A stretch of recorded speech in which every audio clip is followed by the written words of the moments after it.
মেয়েরা সব দিনই বড় অসহায়। যদি দেখতে সুন্দরী হয় তাহলে স্বামী সন্দেহ করবে, আর যদি দেখতে কুৎসিত হয় তাহলে স্বামী অন্য কোনো সুন্দরী মেয়ের সঙ্গে পরকীয়া করবে।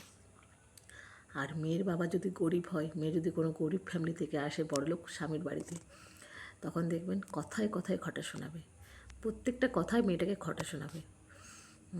এটা বা কোনো দিন দেখেছো, ওটা কোনো দিন দেখেছো। হ্যাঁ, আর যদি মেয়ে কোনো বড়লোক বাড়ির মেয়ে হয়, তখন ওকে এমনভাবে কোণঠাসা করবে, স্বামীর অধিকার ফলাবে, তার ধারণাও করতে পারবেন না।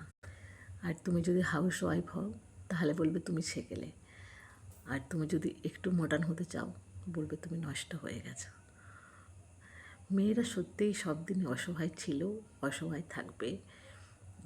যতই তুমি চাকরি করো, যতই তুমি করো, ভাবুন তো, একটা মেয়ে সকাল থেকে সন্ধে পর্যন্ত ঘরে গাধার মতো খেটে যায়। যারা চাকরি করে তাদের হাফ ডে আছে, ফুল ডে আছে, কিন্তু মেয়েদের কি সেটা আছে বলুন?